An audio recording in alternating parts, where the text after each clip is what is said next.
고요한 마음에는 하늘이 비치고 어지러운 마음에는 그림자만 남는다.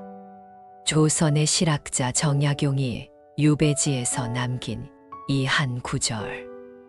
오늘 밤 이 말씀이 담고 있는 깊은 지혜를 여러분과 나눕니다. 많은 분들이 밤이 되면 생각이 많아집니다. 낮에는 바쁘게 살다가 밤이 되어 조용히 누우면 온갖 생각이 몰려옵니다. 걱정, 후회, 불안, 서운함. 이런 생각들이 잠을 방해하고 마음을 어지럽힙니다. 그런데 정약용 선생은 유배지의 긴긴 밤에 이미 그 해답을 찾으셨습니다. 어떻게 어지러운 마음을 고요하게 만들 수 있는지, 어떻게 생각의 폭풍 속에서 평화를 찾을 수 있는지, 그리고 그 평화가 우리 삶을 어떻게 변화시키는지, 오늘 함께 나눌 이야기가 그 시작입니다. 편안히 누우시고 천천히 호흡하시며 시작하겠습니다. 첫 번째, 마음이 세상을 만든다는 진실입니다. 아침에 기분이 좋으면 모든 게 순조롭게 느껴지고, 마음이 불편하면 모든 게 꼬이는 것처럼 느껴지는 경험 있으시지요? 선생은 이 원리를 명확히 통찰하셨습니다. 눈이 맑으면 산도 맑고, 귀가 맑으면 물소리도 맑다. 마음이 흐리면 온 세상이 흐려진다. 우리가 보는 세상은 실제 세상이 아니라 내 마음이 만들어낸 세상입니다. 이게 무슨 뜻일까요? 우리는 보통 세상이 먼저 있고 그 세상을 우리가 받아들인다고 생각합니다. 하지만 선생의 가르침은 정반대입니다. 세상은 그 자체로 선하지도 악하지도 않습니다. 우리 마음이 그 세상의 색깔을 입히는 겁니다. 한 어머니가 있었습니다. 자녀들이 모두 독립했고 이제 혼자 사는 시간이 많아졌습니다. 자녀들이 전화를 안 하면 섭섭하고 명절에 바쁘다며 안 오면 서운해서 잠을 못 이뤘습니다. 나는 이렇게 헌신했는데 자식들은 나를 잊었구나. 이런 생각이 들면 모든 게 쓸쓸했습니다. 그러던 어느 날 경로당에서 만난 할머니가 한마디 하셨습니다. 자식들이 건강하게 잘 살고 있다는 것만으로도 감사한 일 아니겠소. 그 짧은 한마디가 어머니의 마음을 흔들었습니다. 그날 이후 어머니의 세상은 완전히 달라졌습니다. 자녀들은 변한 게 하나도 없었습니다. 여전히 바빴고 연락도 전만큼 자주 안 했습니다. 하지만 어머니의 마음이 바뀌었습니다. 가끔 오는 전화 한 통이 너무 고맙게 느껴졌고 명절에 짧게라도 들르는 모습이 사랑스러웠습니다. 세상은 그대로인데 어머니가 보는 세상이 달라진 것입니다. 이제 이 가르침의 본질을 더 깊이 들여다보겠습니다. 선생께서는 이렇게 표현하셨습니다. 밖에서 일어나는 일은 마음먹기에 달렸다. 같은 비가 내려도 농부에게는 축복이고 빨래를 널어놓은 사람에게는 재앙입니다. 비 자체는 선하지도 악하지도 않습니다. 어떻게 받아들이느냐가 전부입니다. 그런데 여기서 중요한 질문이 하나 생깁니다. 그렇다면 나쁜 일도 좋게 받아들이라는 말인가요? 억지로 긍정적으로 생각하라는 건가요? 아닙니다. 선생의 가르침은 훨씬 더 깊습니다. 억지로 좋게 생각하는 건 오래 가지 못합니다. 마음속 깊은 곳에서는 여전히 괴로워하면서 겉으로만 괜찮은 척하는 건 더 큰 고통을 만듭니다. 선생이 말씀하신 건 다른 겁니다. 상황을 있는 그대로 보되 그 상황이 나를 정의하도록 내버려 두지 말라는 겁니다. 무슨 뜻일까요? 힘든 일이 생겼을 때 우리는 보통 두 가지 반응을 보입니다. 하나는 부정입니다. 이건 일어나지 않았어. 이건 사실이 아니야. 이렇게 현실을 부정하려 합니다. 다른 하나는 동일시입니다. 나는 실패한 사람이야. 나는 불행한 사람이야. 이렇게 그 상황과 자신을 하나로 만듭니다. 하지만 선생의 통찰은 제3의 길을 제시합니다. 일어난 일을 인정하되 그것이 나의 전부가 아님을 아는 것. 지금 이 순간 힘들지만 이 순간이 영원하지 않음을 아는 것. 상황은 변하지만 그 상황을 바라보는 나는 변하지 않음을 아는 것.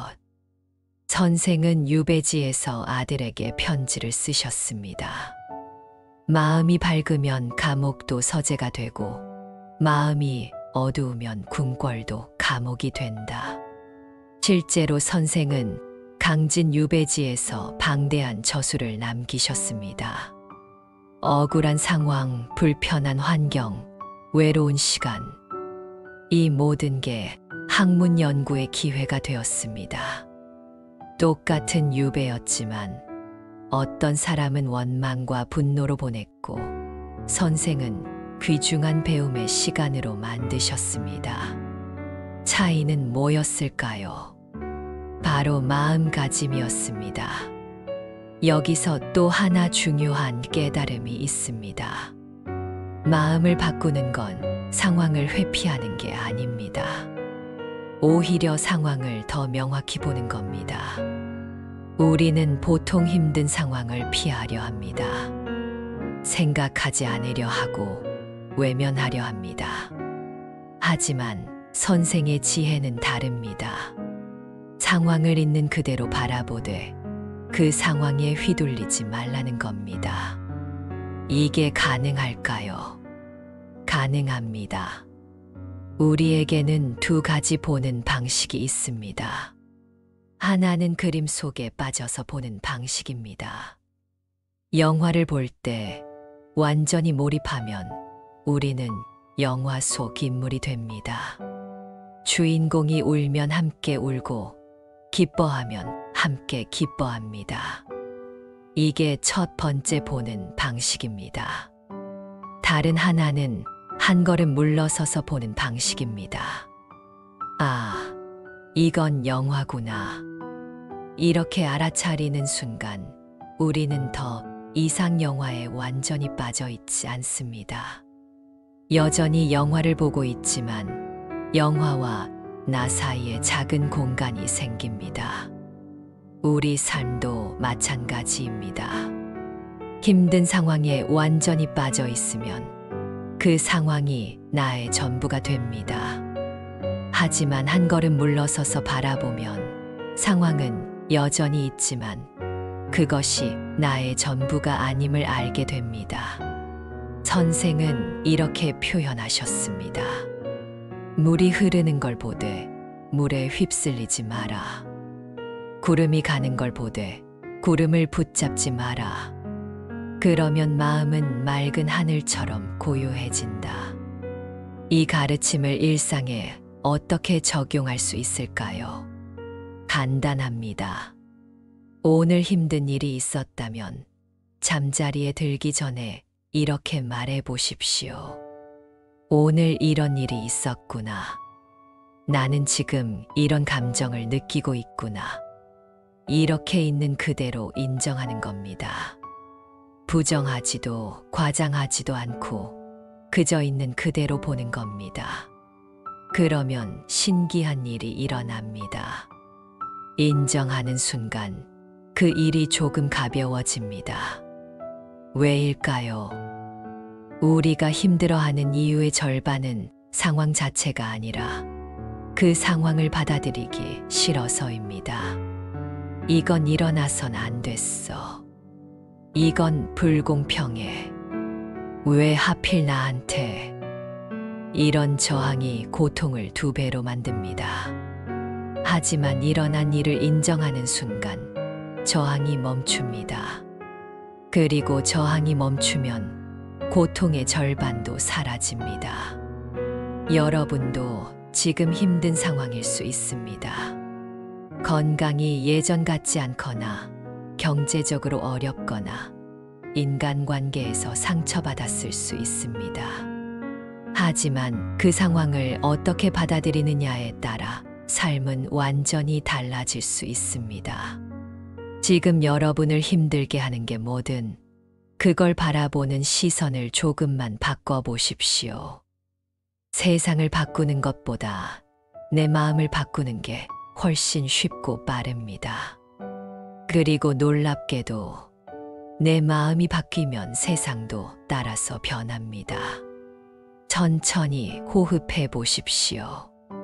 들숨의 평화를, 날숨의 긴장을 내보내십시오. 2번째, 생각을 놓는 법입니다. 마음이 세상을 만든다는 걸 이해했다면 이제 어떻게 그 마음을 다스릴 수 있는지 알아야 합니다. 선생은 이렇게 말씀하셨습니다. 마음은 물과 같아서 억지로 막으면 넘치고 자연스럽게 흐르도록 두면 고요해진다.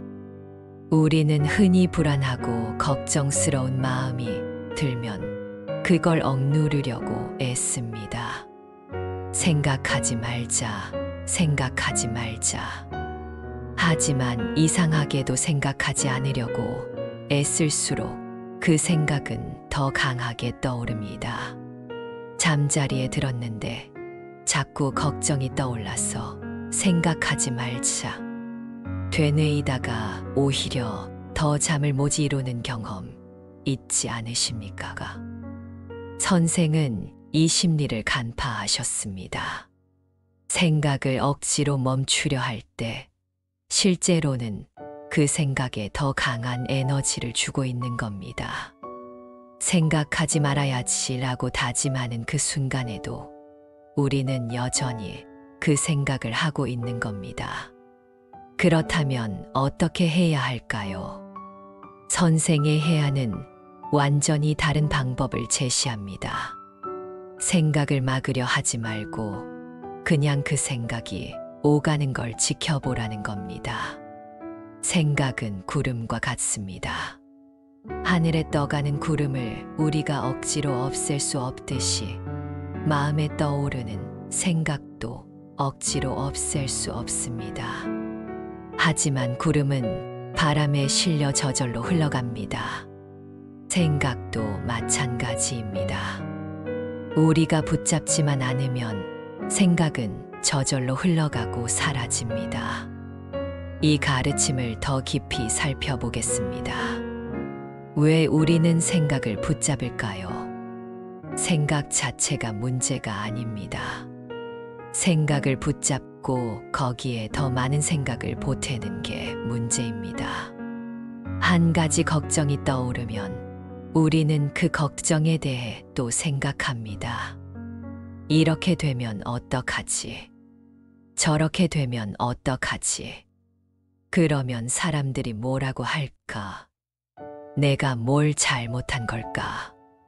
이렇게 생각에 생각을 더하고 걱정에 걱정을 보태면서 작은 불씨가 큰 불이 됩니다. 선생의 통찰이 여기에 있습니다. 한 생각이 일어나는 건 자연스럽다. 하지만 그 생각을 붙잡고 키우는 건 우리의 선택이다. 첫 번째 생각은 손님과 같다. 오고 가는 것이 자연스럽다. 하지만 그 손님을 붙잡고 앉혀놓고 음식을 대접하면 손님은 떠나지 않는다. 생각도 마찬가지다. 떠오르는 생각에 더 많은 관심을 주면 그 생각은 자리를 잡고 머문다. 그렇다면 구체적으로 어떻게 해야 할까요? 한 분이 계셨습니다. 평생 성급한 성격으로 고생하셨습니다. 조금만 마음에 안 들어도 화를 내고 그러고 나서는 후회하길 반복하셨습니다. 그분은 선생의 글을 접하고 한 가지 실험을 시작하셨습니다. 화가 날 때 그 화를 억누르려 하지 않고 그저 내 안에 화가 일어나고 있구나라고 관찰하기로 한 겁니다. 처음엔 쉽지 않았습니다. 하지만 계속 연습했습니다. 화가 일어나는 걸 느끼면 잠시 멈춰서서 그 화를 바라봤습니다. 화가 가슴에서 올라오는구나. 얼굴이 뜨거워지는구나. 주먹을 쥐고 있구나. 이렇게 하나하나 관찰했습니다. 놀라운 일이 일어났습니다. 화를 바라보는 순간 이미 그분은 화에 완전히 빠져 있지 않았던 겁니다. 화를 느끼고 있지만 동시에 그 화를 바라보는 자리에도 있었습니다. 그러자 화의 세기가 약해지기 시작했습니다. 이 이야기의 핵심을 짚어보겠습니다. 우리에게는 두 가지 마음이 있습니다. 하나는 생각하고 감정을 느끼는 마음입니다. 이 마음은 끊임없이 움직입니다. 기쁘다가 슬프고 화났다가 평온해지고 불안했다가 안심합니다. 이 마음은 날씨와 같습니다. 계속 변합니다. 그런데 우리에게는 또 다른 마음이 있습니다. 그 변화하는 마음을 알아차리는 마음입니다. 내가 지금 화가 났구나라고 알아차릴 수 있다는 건 화난 마음을 바라보는 또 다른 마음이 있다는 뜻입니다. 이 바라보는 마음, 이게 바로 우리의 진정한 자리입니다. 선생께서는 이렇게 가르치셨습니다. 한 걸음 물러서서 보면 모든 것이 명료해진다. 생각이 한가운데에 빠져 있으면 우리는 생각에 휘둘립니다. 하지만 한 걸음 물러서서 생각을 바라보면 생각은 더 이상 우리를 지배하지 못합니다. 이게 어떻게 가능할까요? 간단한 연습이 있습니다. 지금 여러분 마음엔 어떤 생각이 떠오르고 있습니까? 그 생각을 없애려 하지 마시고 그냥 바라보십시오. 이런 생각이 있구나. 이렇게 알아차리기만 하십시오. 그러면 신기한 일이 일어납니다. 생각과 나 사이에 작은 공간이 생기기 시작합니다. 그 공간이 바로 자유의 공간입니다. 그 공간에서 우리는 생각을 선택할 수 있습니다. 이 생각을 계속 따라갈 것인가, 아니면 놓아줄 것인가. 이 선택이 가능한 이유는 우리가 생각 그 자체가 아니기 때문입니다. 생각을 바라보는 존재이기 때문입니다. 선생의 말씀이 이어집니다. 마음 밖에서 마음을 보면 마음의 주인이 된다. 마음 안에 갇히면 마음의 노예가 된다. 무슨 뜻일까요? 우리가 생각 속에 완전히 빠져 있을 때 우리는 생각의 노예입니다. 생각이 가라고 하면 가고 멈추라고 하면 멈춥니다. 걱정하라고 하면 걱정하고 화내라고 하면 화냅니다. 하지만 한 걸음 물러서서 생각을 바라볼 수 있을 때 우리는 생각의 주인입니다. 이 생각은 도움이 되니 따라가겠다. 이 생각은 도움이 안 되니 놓아주겠다. 이런 선택이 가능해집니다. 그렇다면 어떻게 이 바라보는 자리에 설 수 있을까요? 가장 쉬운 방법은 호흡입니다. 호흡은 항상 지금 여기에 있습니다. 과거의 호흡도 미래의 호흡도 없습니다. 오직 지금 이 순간의 호흡만 있습니다. 그래서 호흡에 집중하면 자연스럽게 지금 여기로 돌아옵니다. 생각은 과거와 미래를 오갑니다. 어제 일을 후회하고 내일 일을 걱정합니다. 하지만 호흡은 항상 현재에 있습니다.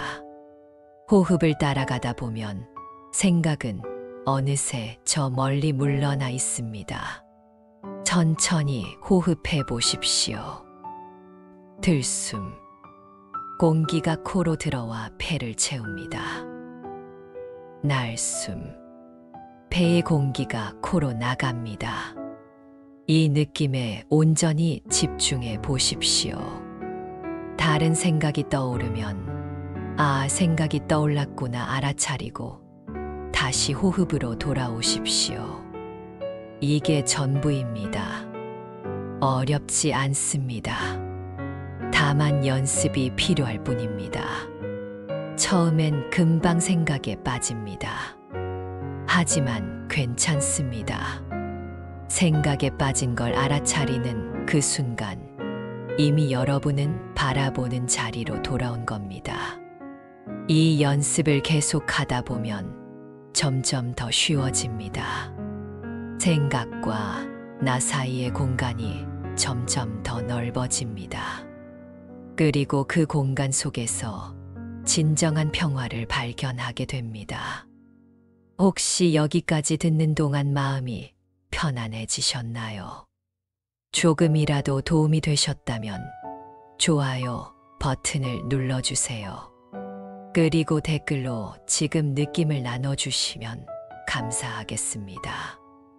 여러분의 작은 참여가 더 많은 분들께 이 이야기를 전할 수 있게 해줍니다. 이제부터는 더 실천적인 이야기로 들어갑니다. 세 번째, 일상 속에서 고요함을 실천하는 법입니다. 선생은 특별한 명상이나 수행을 강조하지 않으셨습니다. 오히려 일상의 작은 순간들이 곧 수행이라고 말씀하셨습니다. 한순간에 온전히 머물 수 있다면 그것이 바로 영원과 만나는 길이다. 많은 분들이 마음 수행을 어렵게 생각합니다.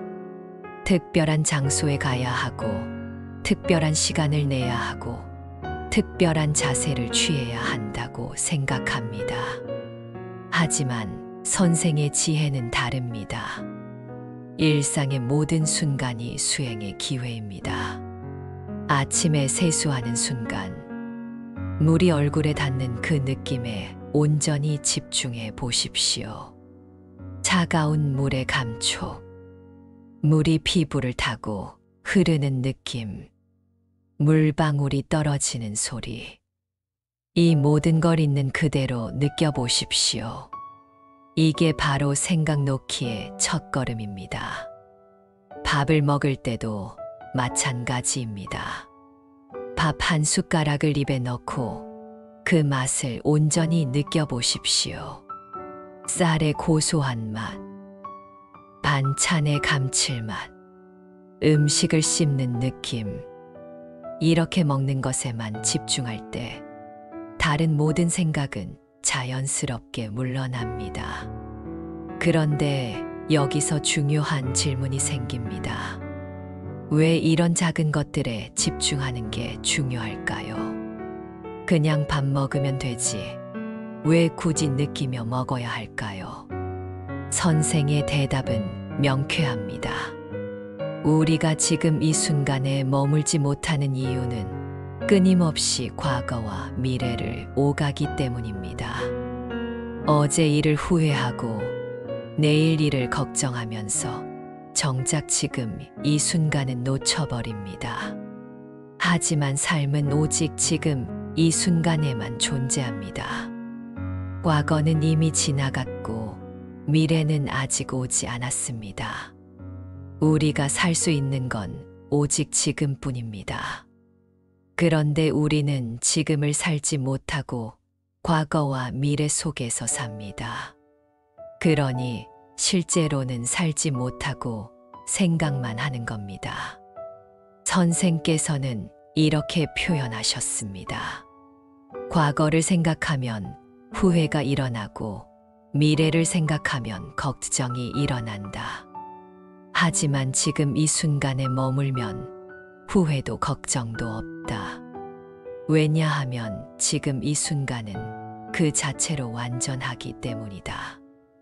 무슨 뜻일까요? 지금 이 순간 여러분은 숨을 쉬고 계십니다. 심장이 뛰고 있습니다. 몸이 따뜻합니다. 이것만으로도 충분히 기적입니다. 지금 이 순간에는 문제가 없습니다. 과거의 후회도 미래의 걱정도 모두 생각 속에만 존재합니다. 하지만 지금 이 순간 실제로는 아무 문제가 없습니다. 실제로 한 분의 이야기입니다. 매일 아침 공원을 산책했는데 늘 걱정에 휩싸여 계셨습니다. 건강 걱정, 자식 걱정, 경제적 걱정. 산책을 해도 마음은 조금도 편해지지 않았습니다. 그분은 선생의 가르침을 접하고 새로운 시도를 했습니다. 산책하면서 걷는 것 자체에 집중하기로 한 겁니다. 발이 땅에 닿을 때마다 그 느낌을 느꼈습니다. 왼발, 오른발, 왼발, 오른발. 이렇게 속으로 되뇌며 걸었습니다. 처음엔 금방 생각이 떠올랐습니다. 하지만 생각이 떠오를 때마다 다시 발의 감각으로 돌아왔습니다. 몇 주를 이렇게 연습하자 놀라운 변화가 일어났습니다. 산책하는 시간 동안만큼은 마음이 정말 편안해진 겁니다. 그리고 그 평안함이 하루 종일 이어졌습니다. 이 가르침을 더 깊이 들여다보겠습니다. 왜 이런 일이 일어날까요? 한순간에 온전히 머무는 연습을 하면 우리는 생각의 습관을 바꾸는 겁니다. 우리 마음은 습관적으로 끊임없이 생각합니다. 생각이 일을 만들고 일이 또 생각을 만들고 이렇게 끊임없이 돌아갑니다. 이게 바로 우리를 피곤하게 만드는 원인입니다. 밤에 잠자리에 들어도 생각이 멈추지 않는 이유가 바로 이겁니다. 하루 종일 생각하는 습관이 밤에도 계속되는 겁니다. 하지만 한순간에 집중하는 연습을 하면 이 습관을 바꿀 수 있습니다. 생각하는 대신 느끼는 법을 배웁니다. 분석하는 대신 경험하는 법을 배웁니다. 그리고 이렇게 느끼고 경험하는 시간이 늘어날수록 생각하는 시간은 줄어듭니다. 선생은 또한 하루를 구간으로 나누라고 조언하셨습니다. 하루 전체를 한꺼번에 살려고 하면 부담스럽습니다. 하지만 하루를 몇 개의 작은 구간으로 나누면 훨씬 쉬워집니다. 아침 시간, 점심 전까지, 오후 시간, 저녁 시간. 이렇게 나누고 각 구간마다 지금 이 시간만 잘 보내자고 생각하는 겁니다. 선생은 유배지에서 긴 세월을 이렇게 보내셨습니다. 긴 시간을 한꺼번에 생각하면 견딜 수 없었을 겁니다. 하지만 선생은 하루하루를, 아니 한순간 한순간을 살아내셨습니다. 그리고 그렇게 보낸 시간이 모여 그 세월 동안 선생은 방대한 저수를 남기셨습니다. 이게 바로 순간의 힘입니다. 한순간 한순간을 온전히 살아낼 때 그 순간들이 모여 위대한 삶이 됩니다. 그렇다면 구체적으로 어떻게 실천할 수 있을까요? 첫째, 하루에 3번만 의식적으로 멈추십시오. 아침, 점심, 저녁. 이 3번만 의식적으로 지금 이 순간에 집중해 보십시오. 딱 한 분만입니다. 한 분 동안 호흡에 집중하거나 지금 몸의 느낌을 느껴보거나 주변 소리를 들어보십시오. 이렇게 하루 3번, 한 분씩만 연습해도 충분합니다. 둘째, 일상의 한 가지 활동을 의식적으로 하십시오. 양치질이든 세수든 차 마시기든 뭐든 좋습니다. 그 한 가지만은 온전히 집중해서 하십시오. 처음엔 힘들 겁니다. 금방 생각이 떠오를 겁니다. 하지만 괜찮습니다. 생각이 떠오를 때마다 다시 돌아오면 됩니다. 이게 연습입니다. 셋째, 기다리는 시간을 활용하십시오. 병원에서 기다릴 때, 버스를 기다릴 때, 신호등 앞에서 기다릴 때, 이런 기다리는 시간에 우리는 보통 불안해합니다. 빨리빨리 이렇게 조급해합니다. 하지만 이 시간을 연습의 기회로 만들 수 있습니다. 기다리는 동안 호흡에 집중하거나 몸의 느낌을 느껴보십시오. 그러면 기다리는 시간이 더 이상 낭비가 아니라 귀중한 연습 시간이 됩니다. 오늘 밤부터 여러분도 이 연습을 시작해 보십시오. 이를 닦을 때 그 느낌에 집중해 보십시오. 옷을 갈아입을 때 옷감이 피부에 닿는 느낌을 느껴보십시오. 침대에 누울 때 몸이 침대에 가라앉는 느낌을 느껴보십시오. 이런 작은 순간들에 온전히 머무는 연습을 하다 보면 여러분은 점점 더 지금 여기에 존재하는 법을 배우게 될 겁니다. 그리고 지금 여기에 존재할 때 생각은 자연스럽게 물러납니다. 편안하게 숨을 쉬어 보십시오. 지금 이 순간에 온전히 머물러 보십시오. 잠깐 여기서 중요한 전환점이 있습니다. 지금까지 우리는 자기 자신의 마음을 다루는 법을 배웠습니다. 하지만 우리는 혼자 살지 않습니다. 다른 사람들과 함께 살아갑니다. 그렇다면 관계 속에서는 어떻게 이 가르침을 적용할 수 있을까요? 이제 가장 중요하면서도 가장 어려운 이야기로 들어갑니다. 네 번째, 관계 속에서 발견하는 마음의 평화입니다. 선생은 진정한 고요함은 혼자일 때가 아니라 타인과 함께할 때 시험받는다고 말씀하셨습니다. 많은 사람들이 마음 수행을 혼자만의 여정으로 생각합니다. 조용한 곳에 가서 혼자 명상하면 마음이 편해진다고 생각합니다. 하지만 선생의 통찰은 달랐습니다. 진정한 고요함이란 시끄러운 곳에서도 평온할 수 있는 것이다. 어려운 사람을 만나도 흔들리지 않는 것이다. 혼자일 때만 편안하다면 그건 진짜 평화가 아니다. 왜 이렇게 말씀하셨을까요? 우리 삶의 대부분은 관계 속에서 일어납니다. 가족과의 관계, 친구와의 관계, 이웃과의 관계. 이 관계들이 우리를 기쁘게도 하고 힘들게도 합니다. 실제로 우리가 밤에 잠 못 이루는 이유의 대부분은 관계 때문입니다. 누가 한 말 때문에 마음이 상했거나, 누군가와의 갈등 때문에 걱정하거나, 누군가에 대한 서운함 때문에 괴로워합니다. 그렇다면 관계 속에서 어떻게 마음의 평화를 유지할 수 있을까요? 선생은 유배지에서 수많은 사람들을 만나셨습니다. 처음엔 억울함과 분노로 가득했지만 점차 마음이 고요해지면서 사람들을 다르게 보게 되셨습니다. 선생의 글에는 이런 구절이 있습니다.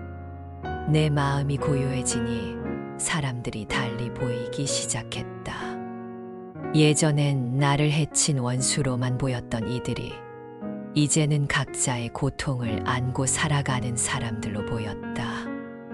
내가 바뀌니 세상이 바뀌었다.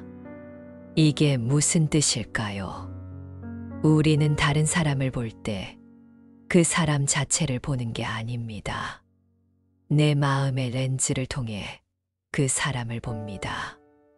내 마음이 화나 있으면 상대방의 모든 행동이 짜증스럽게 보입니다.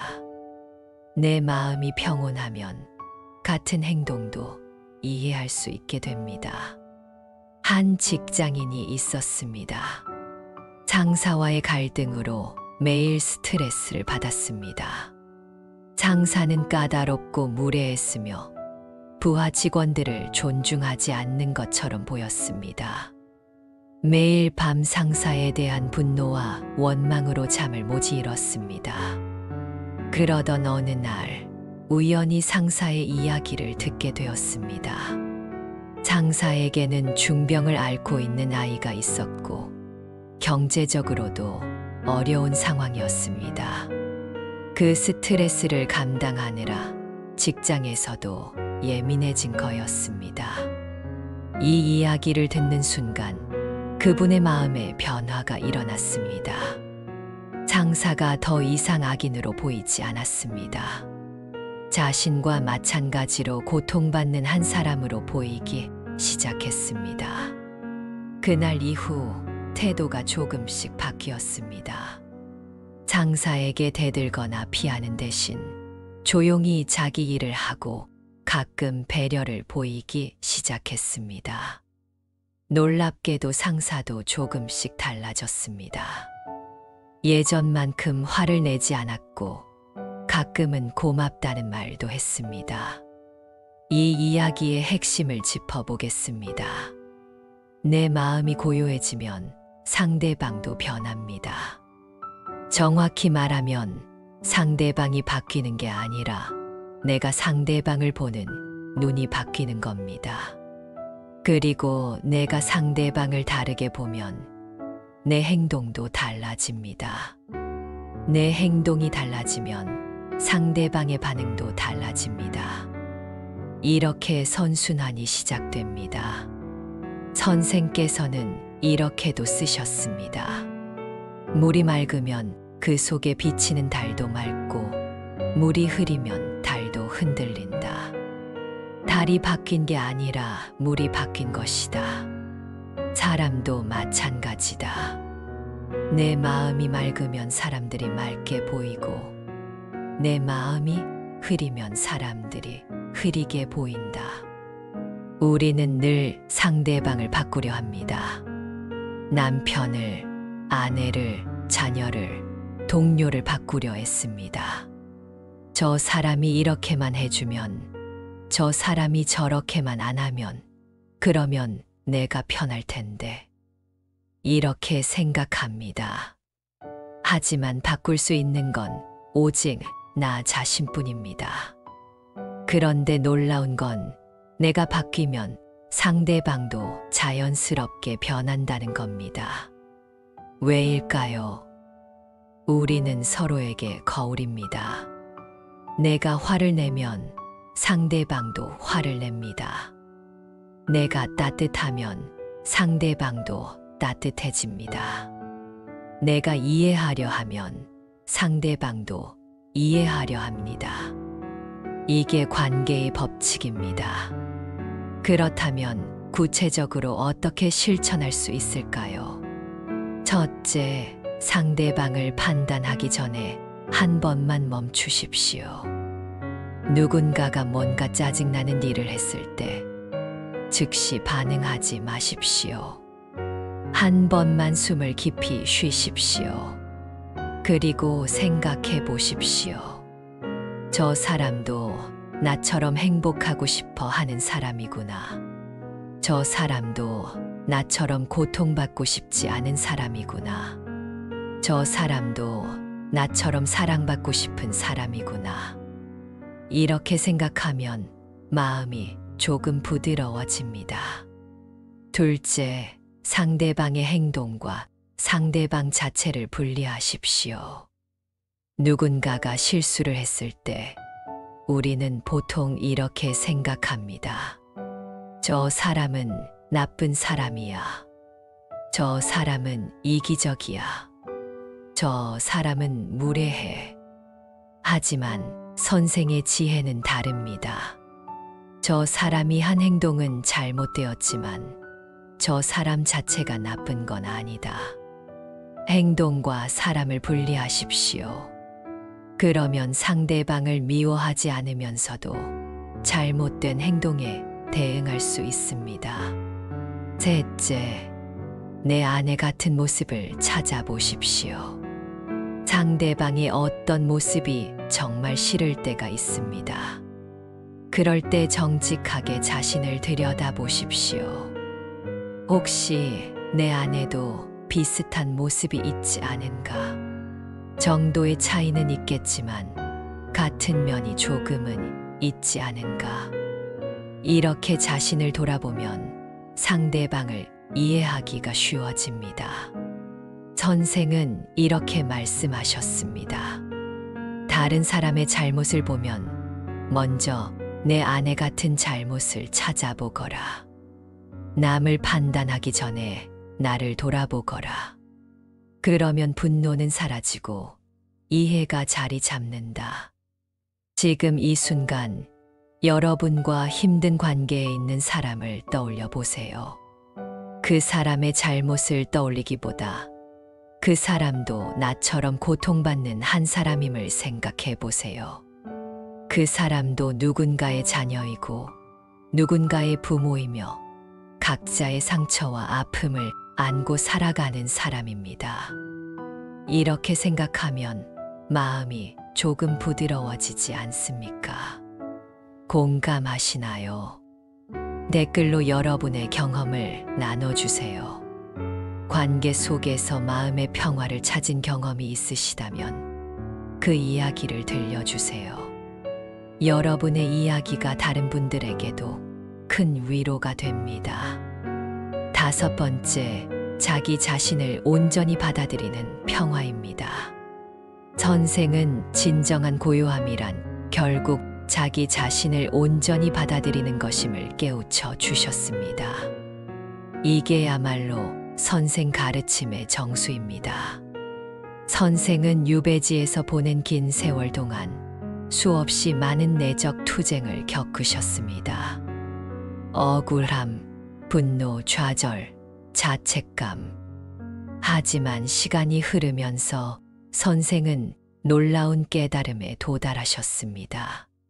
선생은 이렇게 기록하셨습니다. 처음에는 유배를 저주했고 나를 이곳에 보낸 이들을 원망했다. 하지만 이제 깨달았다. 이 유배가 없었다면 진정한 나를 만날 수 없었을 것이다. 모든 걸 잃고 나니 비로소 진짜 소중한 게 무엇인지 보였다.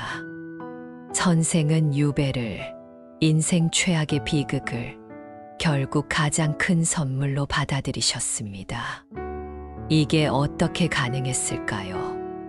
선생은 자신의 상황을 있는 그대로 받아들이는 법을 배우셨습니다. 바꿀 수 없는 걸 바꾸려 하지 않고 주어진 환경 속에서 할 수 있는 최선을 다하셨습니다. 그런데 여기서 더 깊은 가르침이 있습니다.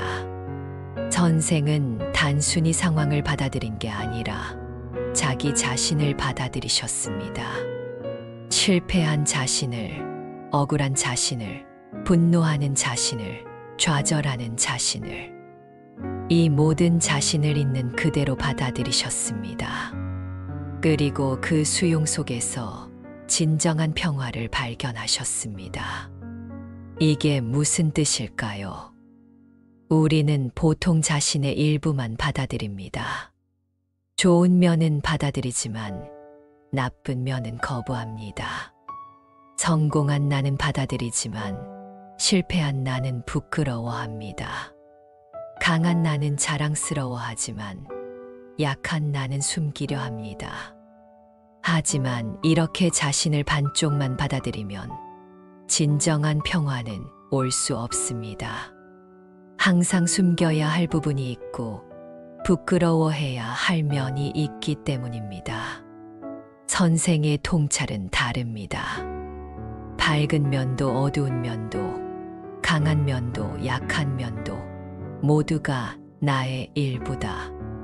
그 모든 걸 받아들일 때 비로소 완전한 나를 만난다. 그리고 완전한 나를 만날 때 진정한 평화가 온다. 한 분의 이야기를 들려드리겠습니다. 운동선수였던 분입니다. 어릴 때부터 달리기를 좋아했고 운동이 전부였습니다. 그런데 교통사고를 당했습니다. 다리를 심하게 다쳐 더 이상 걷기조차 어렵게 되었습니다. 절망했습니다. 운동이 전부였던 그에게 이건 세상의 종말처럼 느껴졌습니다. 그러던 어느 날 재활치료실에서 한 소년을 만났습니다. 태어날 때부터 다리를 쓸 수 없었던 소년이었습니다. 하지만 소년은 밝게 웃으며 열심히 재활치료를 받고 있었습니다. 소년이 말했습니다. 처음엔 친구들처럼 뛰어놀지 못하는 게 속상했어요. 하지만 생각해봤어요. 저는 팔이 있어요. 머리도 있고요. 다리가 없어도 할 수 있는 일이 정말 많더라고요. 저는 그림을 그려요. 글도 써요. 제 인생은 충분히 행복해요. 그 순간 그분은 깨달았습니다. 자신은 오랜 세월을 멀쩡한 다리로 달렸는데 그 감사함을 단 한 번도 느끼지 못했습니다. 이제 다리를 잃었다고 모든 게 끝났다고 생각했습니다. 하지만 태어날 때부터 다리가 없는 이 소년은 자신이 가진 것에 감사하며 행복하게 살고 있었습니다.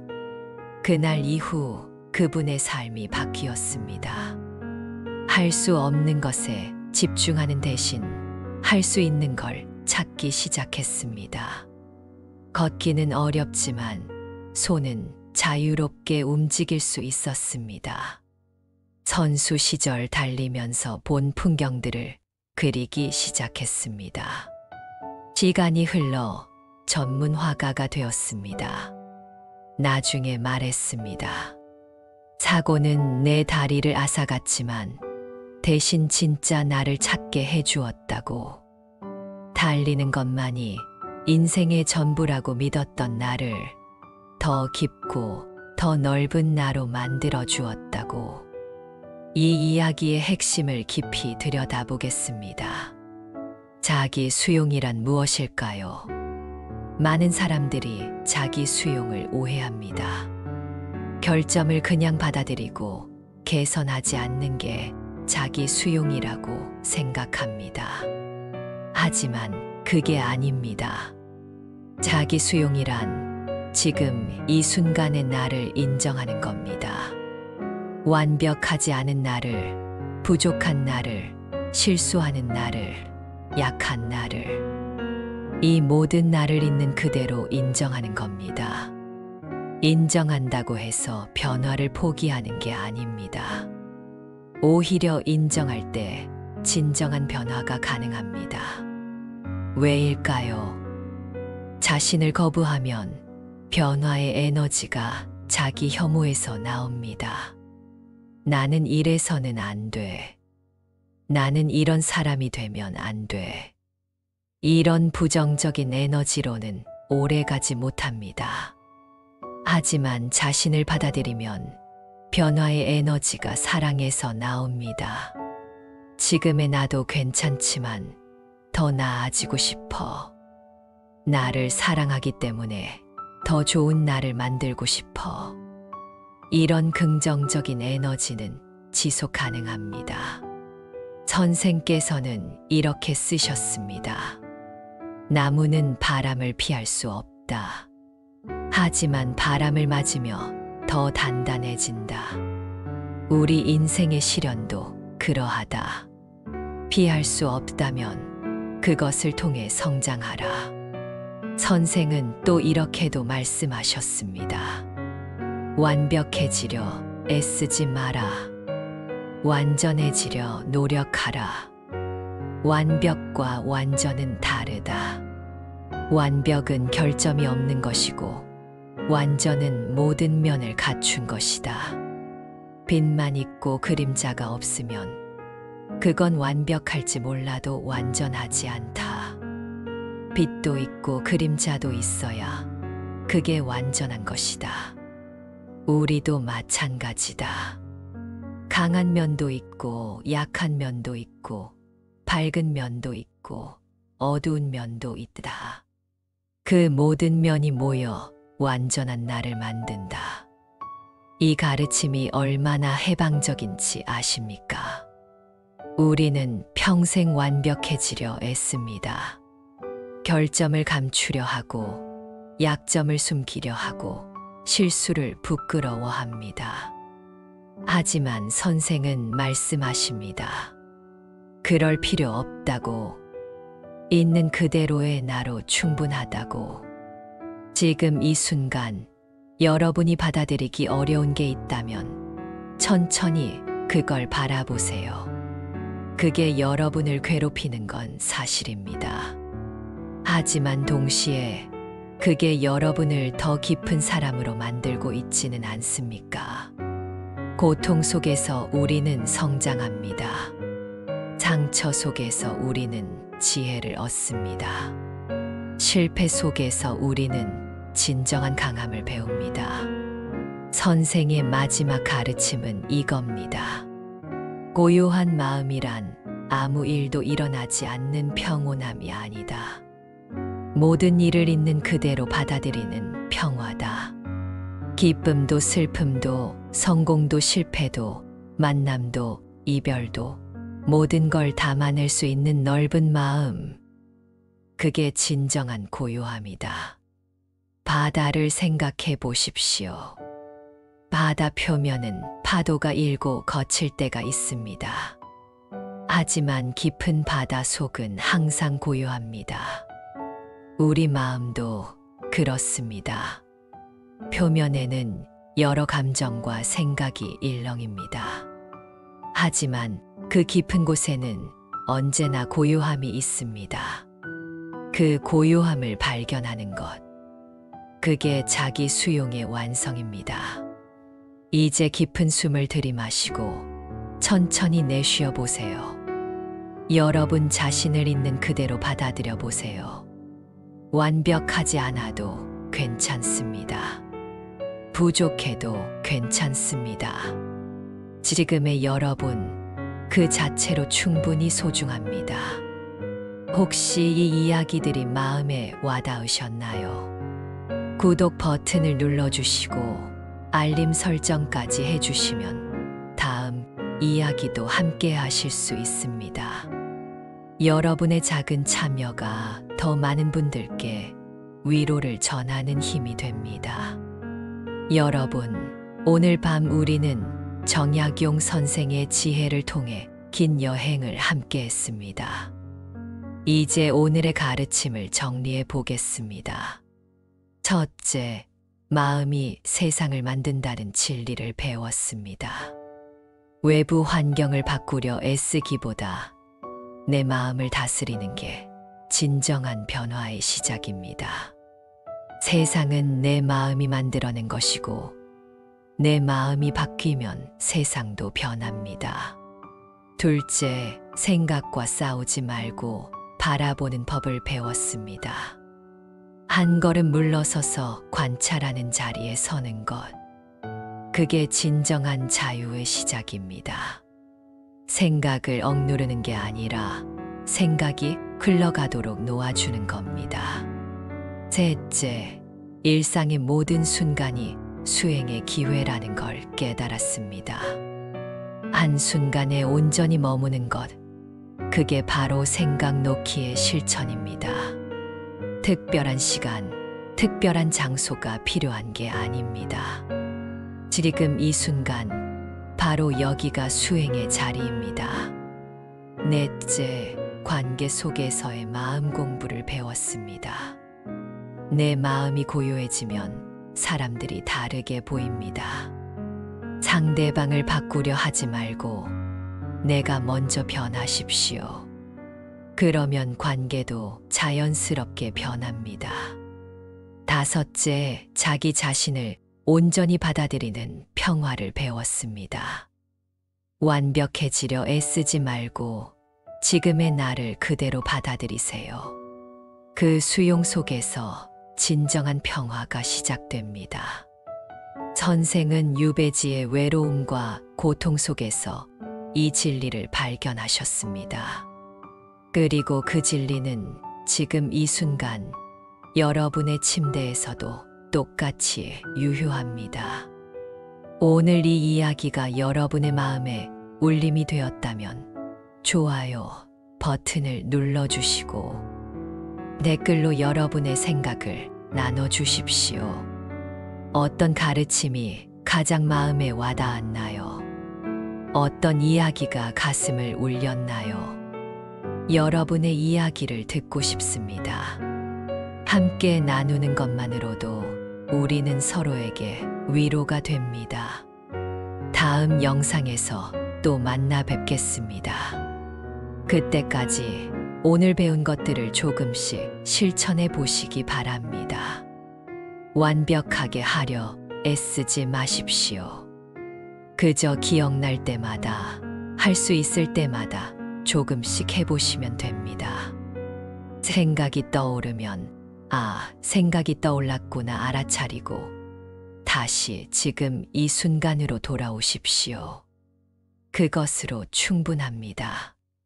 이제 편안히 두 눈을 감으십시오. 오늘 하루도 참 고생 많으셨습니다. 아침에 일어나 지금까지 여러분은 정말 최선을 다해 하루를 살아오셨습니다. 그것만으로도 충분히 훌륭하십니다. 이제는 모든 걸 내려놓고 쉬실 시간입니다. 내일 걱정은 내일의 내가 하면 됩니다.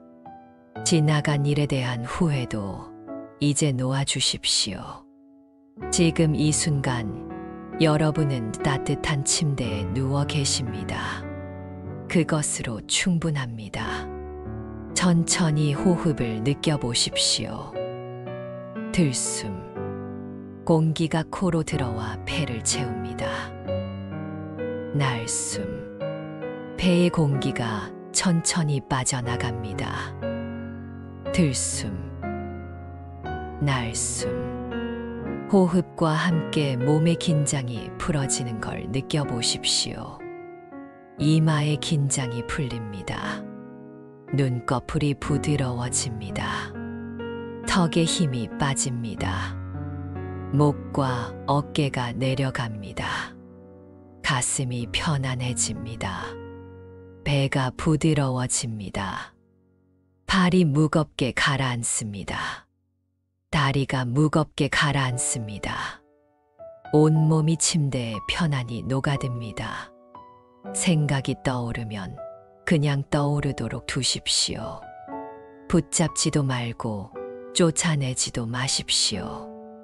구름이 하늘을 지나가듯 생각도 마음을 지나갈 겁니다. 여러분은 그저 고요히 쉬고 계시면 됩니다. 선생이 유배지에서 발견하신 그 평화가 지금 이 순간 여러분과 함께하기를 바랍니다. 조건 없는 평화, 상황과 무관한 고요함이 여러분의 마음을 감싸기를 바랍니다. 고요한 마음에는 하늘이 비치고 어지러운 마음에는 그림자만 남는다. 이 말씀을 가슴에 새기며 편안히 잠드세요. 들숨의 평화를, 날숨의 모든 근심을 내보내십시오. 한 번 더 깊게 숨을 쉬어보세요. 들이마시고 천천히 내쉬고 여러분의 몸이 점점 무거워집니다. 편안하게 자연스럽게 가라앉습니다. 머리부터 발끝까지 모든 긴장이 풀려납니다. 온몸이 따뜻하고 편안합니다. 오늘 밤 깊고 편안한 잠 속에서 여러분의 몸과 마음이 충분히 쉬어가기를 바랍니다. 그리고 내일 아침 개운한 마음으로 새로운 하루를 맞이하시기를 바랍니다. 당신은 소중한 사람입니다. 당신은 사랑받을 자격이 있는 사람입니다. 당신은 평화로울 자격이 있는 사람입니다. 당신은 행복할 자격이 있는 사람입니다. 지금 이대로, 있는 그대로 당신은 충분합니다. 충분히 좋은 사람입니다. 충분히 가치 있는 사람입니다. 충분히 사랑스러운 사람입니다. 좋은 밤 되십시오. 편안히 쉬십시오. 깊은 잠 속으로 들어가세요. 달빛 사색이 항상 여러분 곁을 지키겠습니다.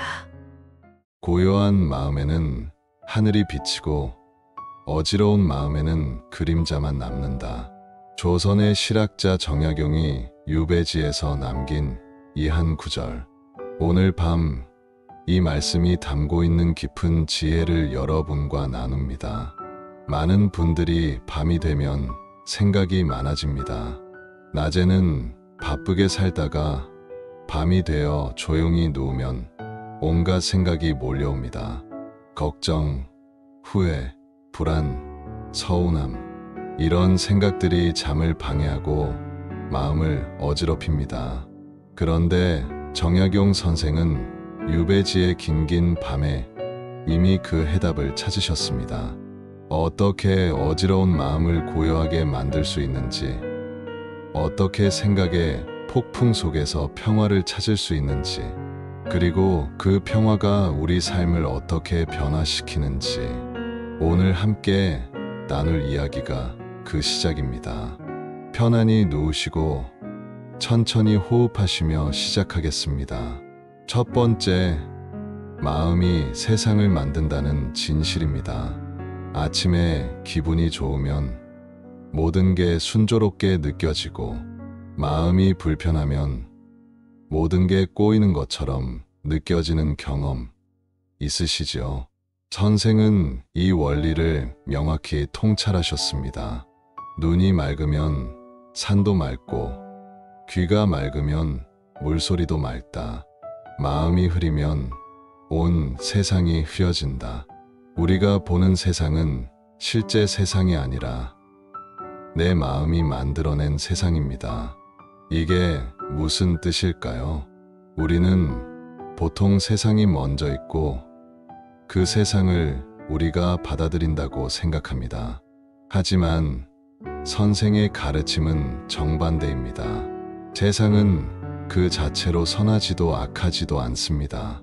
우리 마음이 그 세상에 색깔을 입히는 겁니다. 한 어머니가 있었습니다. 자녀들이 모두 독립했고 이제 혼자 사는 시간이 많아졌습니다. 자녀들이 전화를 안 하면 섭섭하고, 명절에 바쁘다며 안 오면 서운해서 잠을 못 이뤘습니다. 나는 이렇게 헌신했는데 자식들은 나를 잊었구나. 이런 생각이 들면 모든 게 쓸쓸했습니다. 그러던 어느 날 경로당에서 만난 할머니가 한마디 하셨습니다. 자식들이 건강하게 잘 살고 있다는 것만으로도 감사한 일 아니겠소? 그 짧은 한마디가 어머니의 마음을 흔들었습니다. 그날 이후 어머니의 세상은 완전히 달라졌습니다. 자녀들은 변한 게 하나도 없었습니다. 여전히 바빴고 연락도 전만큼 자주 안 했습니다. 하지만 어머니의 마음이 바뀌었습니다. 가끔 오는 전화 한 통이 너무 고맙게 느껴졌고, 명절에 짧게라도 들르는 모습이 사랑스러웠습니다. 세상은 그대로인데 어머니가 보는 세상이 달라진 것입니다. 이제 이 가르침의 본질을 더 깊이 들여다보겠습니다. 선생께서는 이렇게 표현하셨습니다. 밖에서 일어나는 일은 마음먹기에 달렸다. 같은 비가 내려도 농부에게는 축복이고 빨래를 널어놓은 사람에게는 재앙입니다. 비 자체는 선하지도 악하지도 않습니다. 어떻게 받아들이느냐가 전부입니다. 그런데 여기서 중요한 질문이 하나 생깁니다. 그렇다면 나쁜 일도 좋게 받아들이라는 말인가요? 억지로 긍정적으로 생각하라는 건가요? 아닙니다. 선생의 가르침은 훨씬 더 깊습니다. 억지로 좋게 생각하는 건 오래가지 못합니다. 마음속 깊은 곳에서는 여전히 괴로워하면서 겉으로만 괜찮은 척하는 건 더 큰 고통을 만듭니다. 선생이 말씀하신 건 다른 겁니다. 상황을 있는 그대로 보되 그 상황이 나를 정의하도록 내버려 두지 말라는 겁니다. 무슨 뜻일까요? 힘든 일이 생겼을 때 우리는 보통 두 가지 반응을 보입니다. 하나는 부정입니다. 이건 일어나지 않았어. 이건 사실이 아니야. 이렇게 현실을 부정하려 합니다. 다른 하나는 동일시입니다. 나는 실패한 사람이야. 나는 불행한 사람이야. 이렇게 그 상황과 자신을 하나로 만듭니다. 하지만 선생의 통찰은 제3의 길을 제시합니다. 일어난 일을 인정하되 그것이 나의 전부가 아님을 아는 것. 지금 이 순간 힘들지만 이 순간이 영원하지 않음을 아는 것. 상황은 변하지만 그 상황을 바라보는 나는 변하지 않음을 아는 것. 선생은 유배지에서 아들에게 편지를 쓰셨습니다. 마음이 밝으면 감옥도 서재가 되고 마음이 어두우면 궁궐도 감옥이 된다. 실제로 선생은 강진 유배지에서 방대한 저수를 남기셨습니다. 억울한 상황, 불편한 환경, 외로운 시간, 이 모든 게 학문 연구의 기회가 되었습니다. 똑같은 유배였지만 어떤 사람은 원망과 분노로 보냈고 선생은 귀중한 배움의 시간으로 만드셨습니다. 차이는 뭐였을까요? 바로 마음가짐이었습니다. 여기서 또 하나 중요한 깨달음이 있습니다. 마음을 바꾸는 건 상황을 회피하는 게 아닙니다. 오히려 상황을 더 명확히 보는 겁니다. 우리는 보통 힘든 상황을 피하려 합니다. 생각하지 않으려 하고 외면하려 합니다. 하지만 선생의 지혜는 다릅니다. 상황을 있는 그대로 바라보되 그 상황에 휘둘리지 말라는 겁니다. 이게 가능할까요? 가능합니다. 우리에게는 두 가지 보는 방식이 있습니다. 하나는 그림 속에 빠져서 보는 방식입니다. 영화를 볼 때 완전히 몰입하면 우리는 영화 속 인물이 됩니다. 주인공이 울면 함께 울고 기뻐하면 함께 기뻐합니다. 이게 첫 번째 보는 방식입니다. 다른 하나는 한 걸음 물러서서 보는 방식입니다. 아, 이건 영화구나. 이렇게 알아차리는 순간 우리는 더 이상 영화에 완전히 빠져 있지 않습니다. 여전히 영화를 보고 있지만 영화와 나 사이에 작은 공간이 생깁니다. 우리 삶도 마찬가지입니다. 힘든 상황에 완전히 빠져 있으면 그 상황이 나의 전부가 됩니다. 하지만 한 걸음 물러서서 바라보면 상황은 여전히 있지만 그것이 나의 전부가 아님을 알게 됩니다. 선생은 이렇게 표현하셨습니다. 물이 흐르는 걸 보되 물에 휩쓸리지 마라. 구름이 가는 걸 보되 구름을 붙잡지 마라. 그러면 마음은 맑은 하늘처럼 고요해진다. 이 가르침을 일상에 어떻게 적용할 수 있을까요? 간단합니다. 오늘 힘든 일이 있었다면 잠자리에 들기 전에 이렇게 말해 보십시오. 오늘 이런 일이 있었구나. 나는 지금 이런 감정을 느끼고 있구나. 이렇게 있는 그대로 인정하는 겁니다. 부정하지도 과장하지도 않고 그저 있는 그대로 보는 겁니다. 그러면 신기한 일이 일어납니다. 인정하는 순간 그 일이 조금 가벼워집니다. 왜일까요? 우리가 힘들어하는 이유의 절반은 상황 자체가 아니라 그 상황을 받아들이기 싫어서입니다. 이건 일어나선 안 됐어. 이건 불공평해. 왜 하필 나한테? 이런 저항이 고통을 2배로 만듭니다. 하지만 일어난 일을 인정하는 순간 저항이 멈춥니다. 그리고 저항이 멈추면 고통의 절반도 사라집니다. 여러분도 지금 힘든 상황일 수 있습니다. 건강이 예전 같지 않거나 경제적으로 어렵거나 인간관계에서 상처받았을 수 있습니다. 하지만 그 상황을 어떻게 받아들이느냐에 따라 삶은 완전히 달라질 수 있습니다. 지금 여러분을 힘들게 하는 게 뭐든 그걸 바라보는 시선을 조금만 바꿔보십시오. 세상을 바꾸는 것보다 내 마음을 바꾸는 게 훨씬 쉽고 빠릅니다. 그리고 놀랍게도 내 마음이 바뀌면 세상도 따라서 변합니다. 천천히 호흡해 보십시오. 들숨의 평화를, 날숨의 긴장을 내보내십시오. 2번째, 생각을 놓는 법입니다.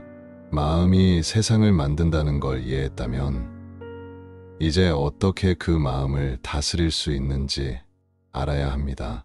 선생은 이렇게 말씀하셨습니다. 마음은 물과 같아서 억지로 막으면 넘치고 자연스럽게 흐르도록 두면 고요해진다. 우리는 흔히 불안하고 걱정스러운 마음이 들면 그걸 억누르려고 애씁니다. 생각하지 말자, 생각하지 말자. 하지만 이상하게도 생각하지 않으려고 애쓸수록 그 생각은 더 강하게 떠오릅니다. 잠자리에 들었는데 자꾸 걱정이 떠올라서 생각하지 말자. 되뇌이다가 오히려 더 잠을 못 이루는 경험 있지 않으십니까? 선생은 이 심리를 간파하셨습니다. 생각을 억지로 멈춰야 할 때 실제로는 그 생각에 더 강한 에너지를 주고 있는 겁니다. 생각하지 말아야지 라고 다짐하는 그 순간에도 우리는 여전히 그 생각을 하고 있는 겁니다. 그렇다면 어떻게 해야 할까요? 선생의 해야는 완전히 다른 방법을 제시합니다. 생각을 막으려 하지 말고 그냥 그 생각이 오가는 걸 지켜보라는 겁니다. 생각은 구름과 같습니다. 하늘에 떠가는 구름을 우리가 억지로 없앨 수 없듯이 마음에 떠오르는 생각도 억지로 없앨 수 없습니다. 하지만 구름은 바람에 실려 저절로 흘러갑니다. 생각도 마찬가지입니다. 우리가 붙잡지만 않으면 생각은 저절로 흘러가고 사라집니다. 이 가르침을 더 깊이 살펴보겠습니다. 왜 우리는 생각을 붙잡을까요? 생각 자체가 문제가 아닙니다. 생각을 붙잡고 거기에 더 많은 생각을 보태는 게 문제입니다. 한 가지 걱정이 떠오르면 우리는 그 걱정에 대해 또 생각합니다. 이렇게 되면 어떡하지? 저렇게 되면 어떡하지? 그러면 사람들이 뭐라고 할까? 내가 뭘 잘못한 걸까? 이렇게 생각에 생각을 더하고 걱정에 걱정을 보태면서 작은 불씨가 큰 불이 됩니다. 선생의 통찰이 여기에 있습니다. 한 생각이 일어나는 건 자연스럽다. 하지만 그 생각을 붙잡고 키우는 건 우리의 선택이다. 첫 번째 생각은 손님과 같다. 오고 가는 것이 자연스럽다. 하지만 그 손님을 붙잡고 앉혀놓고 음식을 대접하면 손님은 떠나지 않는다. 생각도 마찬가지다.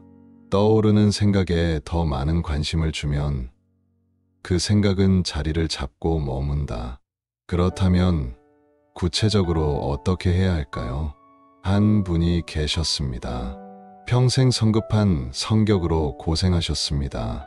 조금만 마음에 안 들어도 화를 내고 그러고 나서는 후회하길 반복하셨습니다. 그분은 선생의 글을 접하고 한 가지 실험을 시작하셨습니다. 화가 날 때 그 화를 억누르려 하지 않고 그저 내 안에 화가 일어나고 있구나 라고 관찰하기로 한 겁니다. 처음엔 쉽지 않았습니다. 하지만 계속 연습했습니다. 화가 일어나는 걸 느끼면 잠시 멈춰 서서 그 화를 바라봤습니다. 화가 가슴에서 올라오는구나. 얼굴이 뜨거워지는구나. 주먹을 쥐고 있구나. 이렇게 하나하나 관찰했습니다. 놀라운 일이 일어났습니다. 화를 바라보는 순간 이미 그분은 화에 완전히 빠져 있지 않았던 겁니다. 화를 느끼고 있지만 동시에 그 화를 바라보는 자리에도 있었습니다. 그러자 화의 세기가 약해지기 시작했습니다. 이 이야기의 핵심을 짚어보겠습니다. 우리에게는 두 가지 마음이 있습니다. 하나는 생각하고 감정을 느끼는 마음입니다. 이 마음은 끊임없이 움직입니다. 기쁘다가 슬프고, 화났다가 평온해지고, 불안했다가 안심합니다. 이 마음은 날씨와 같습니다. 계속 변합니다. 그런데 우리에게는 또 다른 마음이 있습니다. 그 변화하는 마음을 알아차리는 마음입니다. 내가 지금 화가 났구나 라고 알아차릴 수 있다는 건 화난 마음을 바라보는 또 다른 마음이 있다는 뜻입니다. 이 바라보는 마음, 이게 바로 우리의 진정한 자리입니다. 선생께서는 이렇게 가르치셨습니다. 한 걸음 물러서서 보면 모든 것이 명료해진다. 생각의 한가운데에 빠져 있으면 우리는 생각에 휘둘립니다. 하지만 한 걸음 물러서서 생각을 바라보면 생각은 더 이상 우리를 지배하지 못합니다. 이게 어떻게 가능할까요? 간단한 연습이 있습니다. 지금 여러분 마음엔 어떤 생각이 떠오르고 있습니까? 그 생각을 없애려 하지 마시고 그냥 바라보십시오. 이런 생각이 있구나. 이렇게 알아차리기만 하십시오. 그러면 신기한 일이 일어납니다. 생각과 나 사이에 작은 공간이 생기기 시작합니다. 그 공간이 바로 자유의 공간입니다. 그 공간에서 우리는 생각을 선택할 수 있습니다. 이 생각을 계속 따라갈 것인가? 아니면 놓아줄 것인가? 이 선택이 가능한 이유는 우리가 생각 그 자체가 아니기 때문입니다. 생각을 바라보는 존재이기 때문입니다. 선생의 말씀이 이어집니다. 마음 밖에서 마음을 보면 마음의 주인이 된다. 마음 안에 갇히면 마음의 노예가 된다. 무슨 뜻일까요? 우리가 생각 속에 완전히 빠져 있을 때 우리는 생각의 노예입니다. 생각이 가라고 하면 가고 멈추라고 하면 멈춥니다. 걱정하라고 하면 걱정하고 화내라고 하면 화냅니다. 하지만 한 걸음 물러서서 생각을 바라볼 수 있을 때 우리는 생각의 주인입니다. 이 생각은 도움이 되니 따라가겠다. 이 생각은 도움이 안 되니 놓아주겠다. 이런 선택이 가능해집니다. 그렇다면 어떻게 이 바라보는 자리에 설 수 있을까요? 가장 쉬운 방법은 호흡입니다. 호흡은 항상 지금 여기에 있습니다. 과거의 호흡도 미래의 호흡도 없습니다. 오직 지금 이 순간의 호흡만 있습니다. 그래서 호흡에 집중하면 자연스럽게 지금 여기로 돌아옵니다. 생각은 과거와 미래를 오갑니다. 어제 일을 후회하고 내일 일을 걱정합니다. 하지만 호흡은 항상 현재에 있습니다. 호흡을 따라가다 보면 생각은 어느새 저 멀리 물러나 있습니다. 천천히 호흡해 보십시오. 들숨. 공기가 코로 들어와 폐를 채웁니다. 날숨. 폐의 공기가 코로 나갑니다. 이 느낌에 온전히 집중해 보십시오. 다른 생각이 떠오르면 생각이 떠올랐구나 알아차리고 다시 호흡으로 돌아오십시오. 이게 전부입니다. 어렵지 않습니다. 다만 연습이 필요할 뿐입니다. 처음엔 금방 생각에 빠집니다. 하지만 괜찮습니다. 생각에 빠진 걸 알아차리는 그 순간 이미 여러분은 바라보는 자리로 돌아온 겁니다. 이 연습을 계속하다 보면 점점 더 쉬워집니다. 생각과 나 사이의 공간이 점점 더 넓어집니다. 그리고 그 공간 속에서 진정한 평화를 발견하게 됩니다. 혹시 여기까지 듣는 동안 마음이 편안해지셨나요? 조금이라도 도움이 되셨다면 좋아요 버튼을 눌러주세요. 그리고 댓글로 지금 느낌을 나눠주시면 감사하겠습니다. 여러분의 작은 참여가 더 많은 분들께 이 이야기를 전할 수 있게 해줍니다. 이제부터는 더 실천적인 이야기로 들어갑니다. 세 번째, 일상 속에서 고요함을 실천하는 법입니다. 선생은 특별한 명상이나 수행을 강조하지 않으셨습니다. 오히려 일상의 작은 순간들이 곧 수행이라고 말씀하셨습니다. 한 순간에 온전히 머물 수 있다면 그것이 바로 영혼과 만나는 길이다. 많은 분들이 마음 수행을 어렵게 생각합니다. 특별한 장소에 가야 하고, 특별한 시간을 내야 하고, 특별한 자세를 취해야 한다고 생각합니다. 하지만 선생의 지혜는 다릅니다. 일상의 모든 순간이 수행의 기회입니다. 아침에 세수하는 순간, 물이 얼굴에 닿는 그 느낌에 온전히 집중해 보십시오. 차가운 물의 감촉, 물이 피부를 타고 흐르는 느낌, 물방울이 떨어지는 소리, 이 모든 걸 있는 그대로 느껴보십시오. 이게 바로 생각 놓기의 첫걸음입니다. 밥을 먹을 때도 마찬가지입니다. 밥 한 숟가락을 입에 넣고 그 맛을 온전히 느껴보십시오. 쌀의 고소한 맛, 반찬의 감칠맛, 음식을 씹는 느낌, 이렇게 먹는 것에만 집중할 때 다른 모든 생각은 자연스럽게 물러납니다. 그런데 여기서 중요한 질문이 생깁니다. 왜 이런 작은 것들에 집중하는 게 중요할까요? 그냥 밥 먹으면 되지. 왜 굳이 느끼며 먹어야 할까요? 선생의 대답은 명쾌합니다. 우리가 지금 이 순간에 머물지 못하는 이유는 끊임없이 과거와 미래를 오가기 때문입니다. 어제 일을 후회하고 내일 일을 걱정하면서 정작 지금 이 순간은 놓쳐버립니다.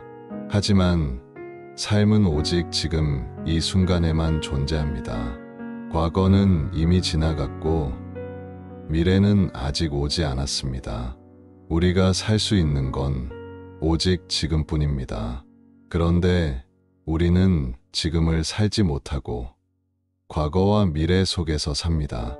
그러니 실제로는 살지 못하고 생각만 하는 겁니다. 선생께서는 이렇게 표현하셨습니다. 과거를 생각하면 후회가 일어나고 미래를 생각하면 걱정이 일어난다. 하지만 지금 이 순간에 머물면 후회도 걱정도 없다. 왜냐하면 지금 이 순간은 그 자체로 완전하기 때문이다. 무슨 뜻일까요? 지금 이 순간 여러분은 숨을 쉬고 계십니다. 심장이 뛰고 있습니다. 몸이 따뜻합니다. 이것만으로도 충분히 기적입니다. 지금 이 순간에는 문제가 없습니다. 과거의 후회도 미래의 걱정도 모두 생각 속에만 존재합니다. 하지만 지금 이 순간 실제로는 아무 문제가 없습니다. 실제로 한 분의 이야기입니다. 매일 아침 공원을 산책했는데 늘 걱정에 휩싸여 계셨습니다. 건강 걱정, 자식 걱정, 경제적 걱정.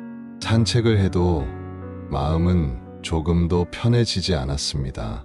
그분은 선생의 가르침을 접하고 새로운 시도를 했습니다. 산책하면서 걷는 것 자체에 집중하기로 한 겁니다. 발이 땅에 닿을 때마다 그 느낌을 느꼈습니다. 왼발, 오른발, 왼발, 오른발. 이렇게 속으로 되뇌며 걸었습니다. 처음엔 금방 생각이 떠올랐습니다. 하지만 생각이 떠오를 때마다 다시 발의 감각으로 돌아왔습니다.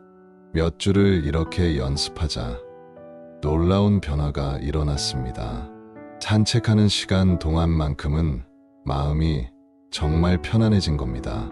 그리고 그 평안함이 하루 종일 이어졌습니다. 이 가르침을 더 깊이 들여다보겠습니다. 왜 이런 일이 일어날까요? 한순간에 온전히 머무는 연습을 하면 우리는 생각의 습관을 바꾸는 겁니다. 우리 마음은 습관적으로 끊임없이 생각합니다. 생각이 일을 만들고 일이 또 생각을 만들고 이렇게 끊임없이 돌아갑니다. 이게 바로 우리를 피곤하게 만드는 원인입니다. 밤에 잠자리에 들어도 생각이 멈추지 않는 이유가 바로 이겁니다. 하루 종일 생각하는 습관이 밤에도 계속되는 겁니다. 하지만 한순간에 집중하는 연습을 하면 이 습관을 바꿀 수 있습니다. 생각하는 대신 느끼는 법을 배웁니다. 분석하는 대신 경험하는 법을 배웁니다. 그리고 이렇게 느끼고 경험하는 시간이 늘어날수록 생각하는 시간은 줄어듭니다. 선생은 또한 하루를 구간으로 나누라고 조언하셨습니다. 하루 전체를 한꺼번에 살려고 하면 부담스럽습니다. 하지만 하루를 몇 개의 작은 구간으로 나누면 훨씬 쉬워집니다. 아침 시간, 점심 전까지, 오후 시간, 저녁 시간 이렇게 나누고 각 구간마다 지금 이 시간만 잘 보내자고 생각하는 겁니다. 선생은 유배지에서 긴 세월을 이렇게 보내셨습니다. 긴 시간을 한꺼번에 생각하면 견딜 수 없었을 겁니다. 하지만 선생은 하루하루를, 아니 한순간 한순간을 살아내셨습니다. 그리고 그렇게 보낸 시간이 모여 그 세월 동안 선생은 방대한 저수를 남기셨습니다. 이게 바로 순간의 힘입니다.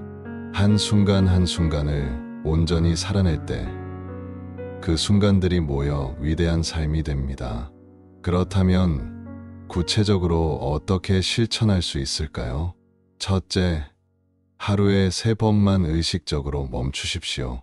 아침, 점심, 저녁 이 3번만 의식적으로 지금 이 순간에 집중해 보십시오. 딱 한 분만입니다. 한 분 동안 호흡에 집중하거나 지금 몸의 느낌을 느껴보거나 주변 소리를 들어보십시오. 이렇게 하루 3번 한 분씩만 연습해도 충분합니다. 둘째, 일상의 한 가지 활동을 의식적으로 하십시오. 양치질이든 세수든 차 마시기든 뭐든 좋습니다. 그 한 가지만은 온전히 집중해서 하십시오. 처음엔 힘들 겁니다. 금방 생각이 떠오를 겁니다. 하지만 괜찮습니다. 생각이 떠오를 때마다 다시 돌아오면 됩니다. 이게 연습입니다. 셋째, 기다리는 시간을 활용하십시오.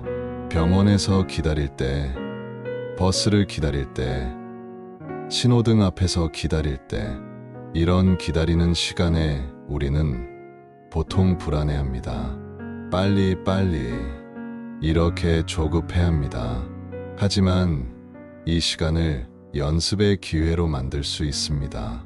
기다리는 동안 호흡에 집중하거나 몸의 느낌을 느껴보십시오. 그러면 기다리는 시간이 더 이상 낭비가 아니라 귀중한 연습 시간이 됩니다. 오늘 밤부터 여러분도 이 연습을 시작해 보십시오. 이를 닦을 때 그 느낌에 집중해 보십시오. 옷을 갈아입을 때 옷감이 피부에 닿는 느낌을 느껴보십시오. 침대에 누울 때 몸이 침대에 가라앉는 느낌을 느껴보십시오. 이런 작은 순간들에 온전히 머무는 연습을 하다 보면 여러분은 점점 더 지금 여기에 존재하는 법을 배우게 될 겁니다. 그리고 지금 여기에 존재할 때 생각은 자연스럽게 물러납니다. 편안하게 숨을 쉬어 보십시오. 지금 이 순간에 온전히 머물러 보십시오. 잠깐, 여기서 중요한 전환점이 있습니다. 지금까지 우리는 자기 자신의 마음을 다루는 법을 배웠습니다. 하지만 우리는 혼자 살지 않습니다. 다른 사람들과 함께 살아갑니다. 그렇다면 관계 속에서는 어떻게 이 가르침을 적용할 수 있을까요? 이제 가장 중요하면서도 가장 어려운 이야기로 들어갑니다. 네 번째, 관계 속에서 발견하는 마음의 평화입니다. 선생은 진정한 고요함은 혼자일 때가 아니라 타인과 함께할 때 시험받는다고 말씀하셨습니다. 많은 사람들이 마음 수행을 혼자만의 여정으로 생각합니다. 조용한 곳에 가서 혼자 명상하면 마음이 편해진다고 생각합니다. 하지만 선생의 통찰은 달랐습니다. 진정한 고요함이란 시끄러운 곳에서도 평온할 수 있는 것이다. 어려운 사람을 만나도 흔들리지 않는 것이다. 혼자일 때만 편안하다면 그건 진짜 평화가 아니다. 왜 이렇게 말씀하셨을까요? 우리 삶의 대부분은 관계 속에서 일어납니다. 가족과의 관계, 친구와의 관계, 이웃과의 관계. 이 관계들이 우리를 기쁘게도 하고 힘들게도 합니다. 실제로 우리가 밤에 잠 못 이루는 이유의 대부분은 관계 때문입니다. 누가 한 말 때문에 마음이 상했거나, 누군가와의 갈등 때문에 걱정하거나, 누군가에 대한 서운함 때문에 괴로워합니다. 그렇다면 관계 속에서 어떻게 마음의 평화를 유지할 수 있을까요? 선생은 유배지에서 수많은 사람들을 만나셨습니다. 처음엔 억울함과 분노로 가득했지만 점차 마음이 고요해지면서 사람들을 다르게 보게 되셨습니다. 선생의 글에는 이런 구절이 있습니다. 내 마음이 고요해지니 사람들이 달리 보이기 시작했다. 예전엔 나를 해친 원수로만 보였던 이들이 이제는 각자의 고통을 안고 살아가는 사람들로 보였다. 내가 바뀌니 세상이 바뀌었다. 이게 무슨 뜻일까요? 우리는 다른 사람을 볼 때 그 사람 자체를 보는 게 아닙니다. 내 마음의 렌즈를 통해 그 사람을 봅니다. 내 마음이 화나 있으면 상대방의 모든 행동이 짜증스럽게 보입니다. 내 마음이 평온하면 같은 행동도 이해할 수 있게 됩니다. 한 직장인이 있었습니다. 상사와의 갈등으로 매일 스트레스를 받았습니다.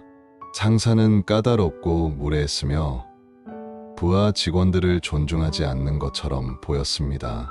매일 밤 상사에 대한 분노와 원망으로 잠을 못 이뤘습니다.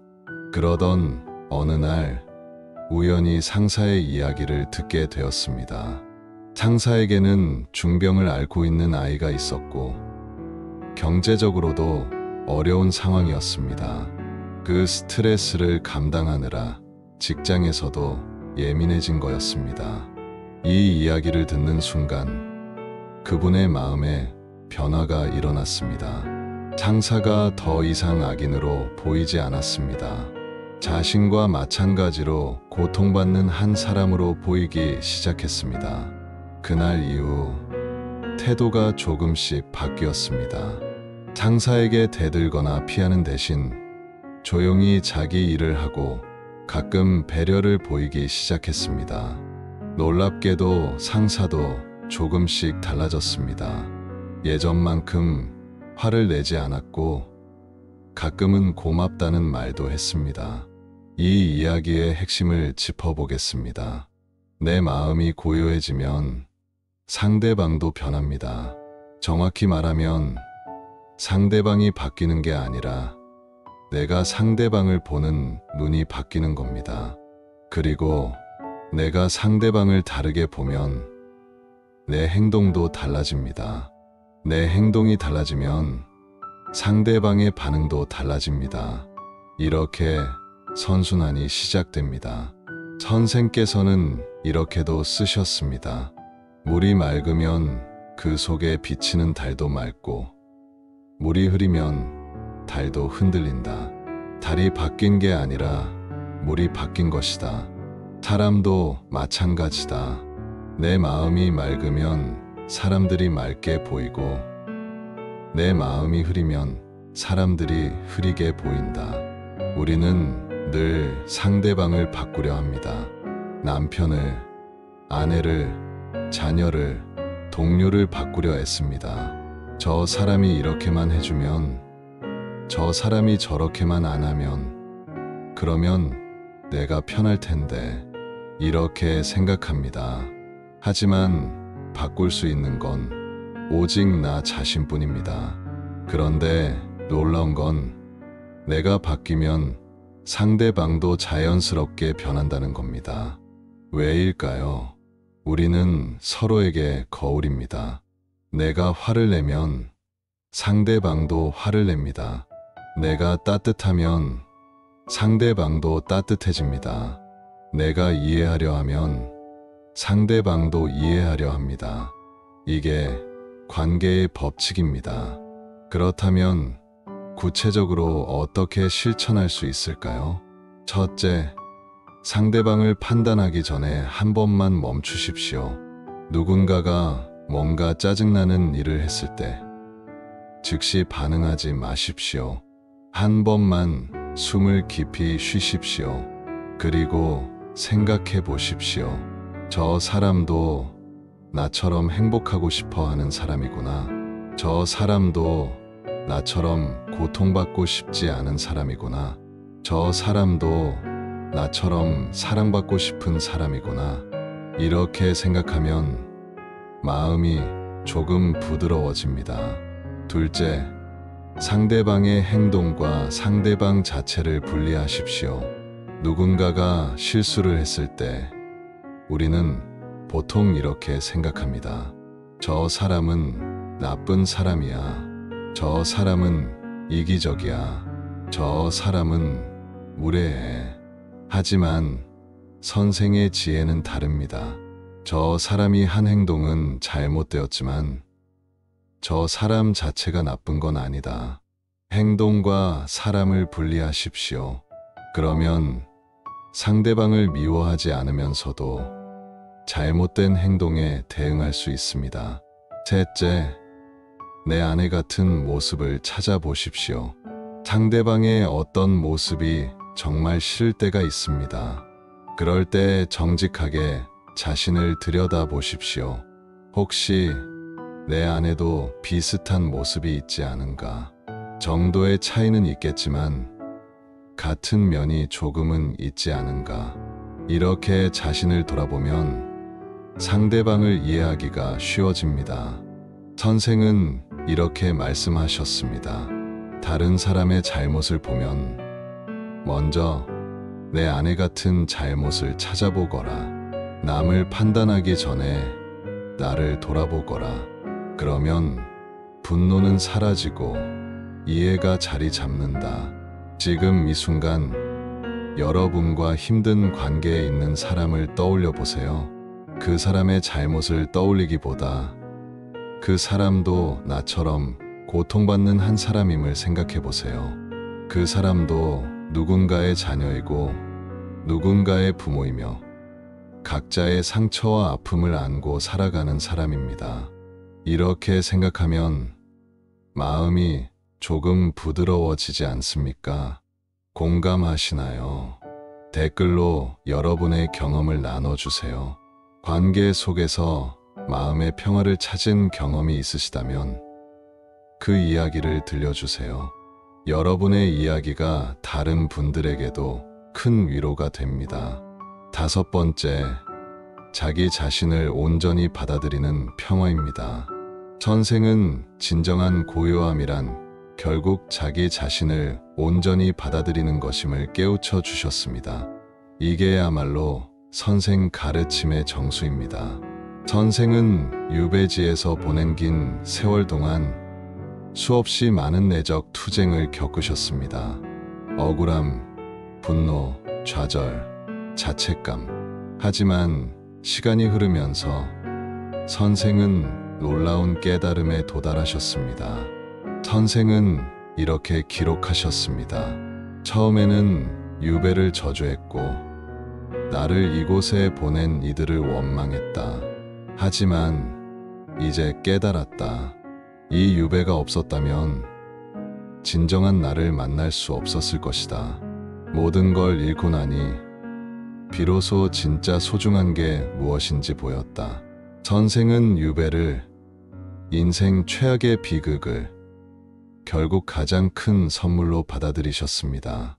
이게 어떻게 가능했을까요? 선생은 자신의 상황을 있는 그대로 받아들이는 법을 배우셨습니다. 바꿀 수 없는 걸 바꾸려 하지 않고 주어진 환경 속에서 할 수 있는 최선을 다하셨습니다. 그런데 여기서 더 깊은 가르침이 있습니다. 선생은 단순히 상황을 받아들인 게 아니라 자기 자신을 받아들이셨습니다. 실패한 자신을, 억울한 자신을, 분노하는 자신을, 좌절하는 자신을, 이 모든 자신을 있는 그대로 받아들이셨습니다. 그리고 그 수용 속에서 진정한 평화를 발견하셨습니다. 이게 무슨 뜻일까요? 우리는 보통 자신의 일부만 받아들입니다. 좋은 면은 받아들이지만 나쁜 면은 거부합니다. 성공한 나는 받아들이지만 실패한 나는 부끄러워합니다. 강한 나는 자랑스러워하지만 약한 나는 숨기려 합니다. 하지만 이렇게 자신을 반쪽만 받아들이면 진정한 평화는 올 수 없습니다. 항상 숨겨야 할 부분이 있고 부끄러워해야 할 면이 있기 때문입니다. 선생의 통찰은 다릅니다. 밝은 면도 어두운 면도, 강한 면도 약한 면도 모두가 나의 일부다. 그 모든 걸 받아들일 때 비로소 완전한 나를 만난다. 그리고 완전한 나를 만날 때 진정한 평화가 온다. 한 분의 이야기를 들려드리겠습니다. 운동선수였던 분입니다. 어릴 때부터 달리기를 좋아했고 운동이 전부였습니다. 그런데 교통사고를 당했습니다. 다리를 심하게 다쳐 더 이상 걷기조차 어렵게 되었습니다. 절망했습니다. 운동이 전부였던 그에게 이건 세상의 종말처럼 느껴졌습니다. 그러던 어느 날 재활치료실에서 한 소년을 만났습니다. 태어날 때부터 다리를 쓸 수 없었던 소년이었습니다. 하지만 소년은 밝게 웃으며 열심히 재활치료를 받고 있었습니다. 소년이 말했습니다. 처음엔 친구들처럼 뛰어놀지 못하는 게 속상했어요. 하지만 생각해봤어요. 저는 팔이 있어요. 머리도 있고요. 다리가 없어도 할 수 있는 일이 정말 많더라고요. 저는 그림을 그려요. 글도 써요. 제 인생은 충분히 행복해요. 그 순간 그분은 깨달았습니다.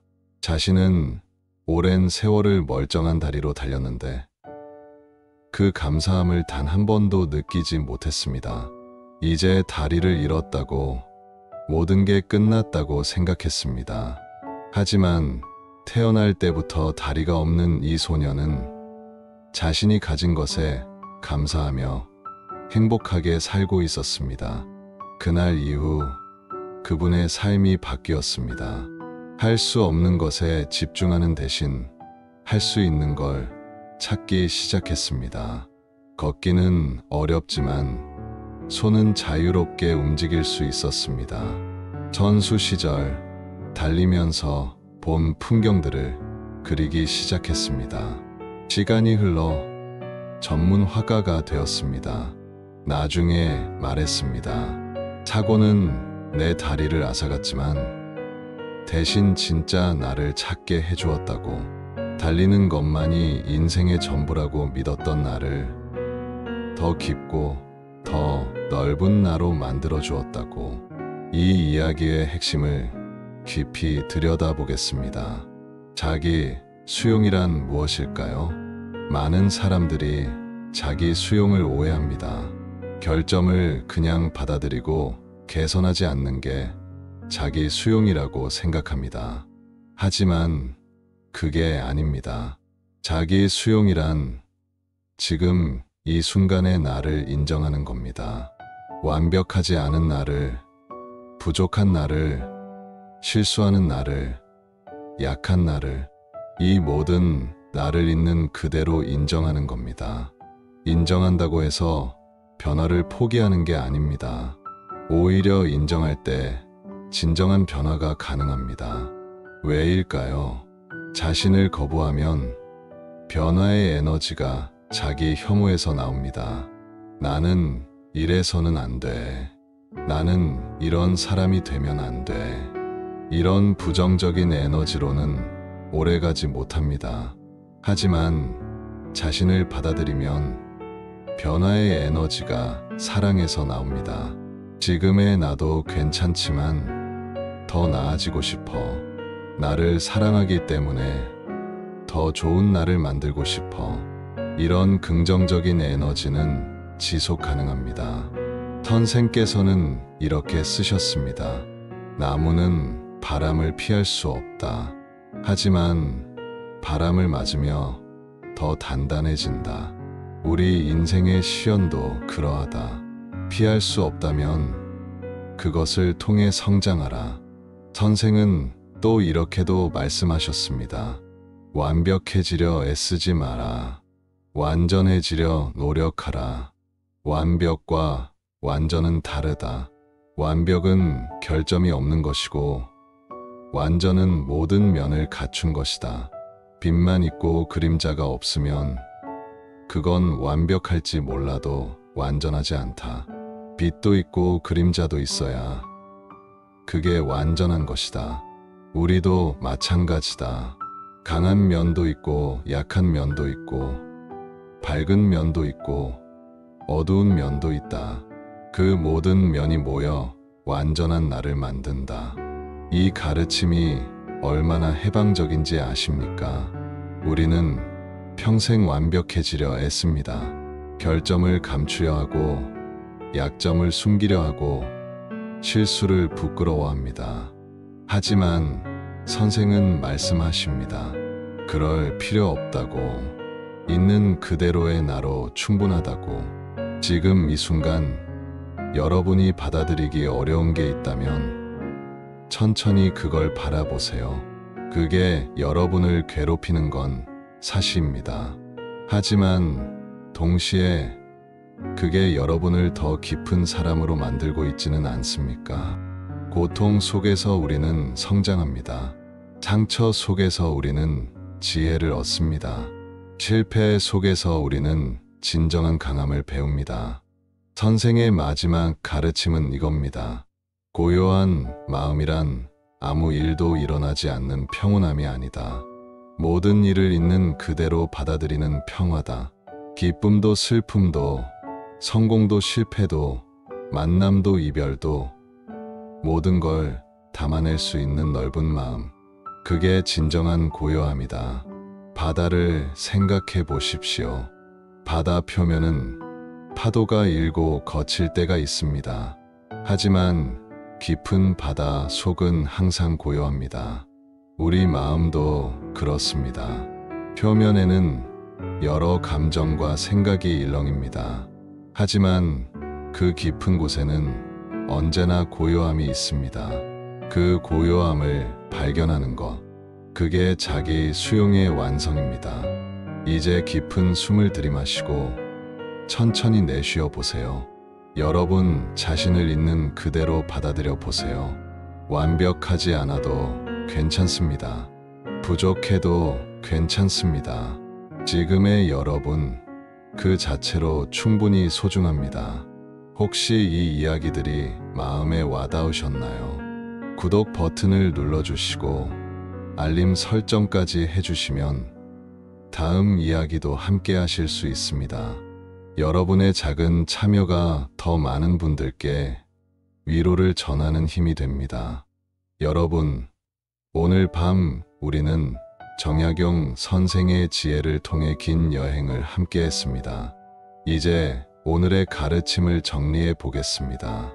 첫째, 마음이 세상을 만든다는 진리를 배웠습니다. 외부 환경을 바꾸려 애쓰기보다 내 마음을 다스리는 게 진정한 변화의 시작입니다. 세상은 내 마음이 만들어낸 것이고 내 마음이 바뀌면 세상도 변합니다. 둘째, 생각과 싸우지 말고 바라보는 법을 배웠습니다. 한 걸음 물러서서 관찰하는 자리에 서는 것, 그게 진정한 자유의 시작입니다.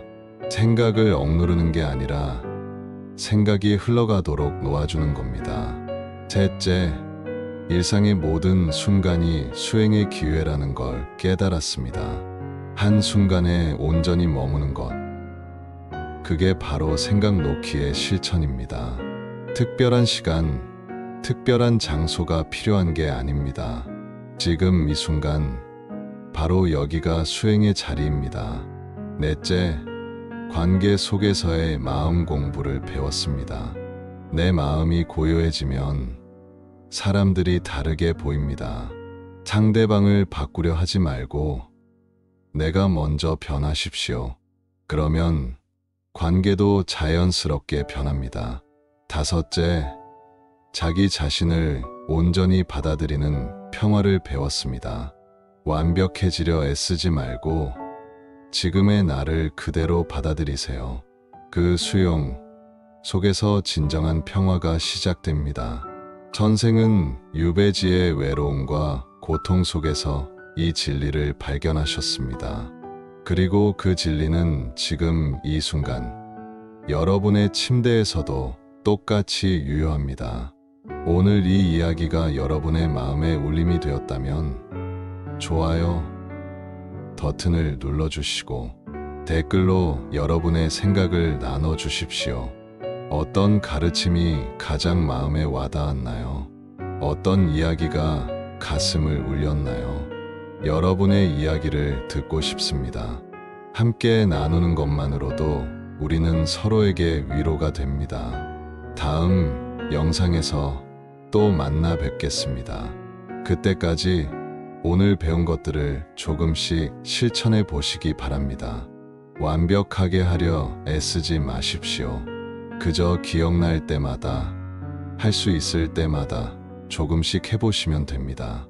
생각이 떠오르면 생각이 떠올랐구나 알아차리고 다시 지금 이 순간으로 돌아오십시오.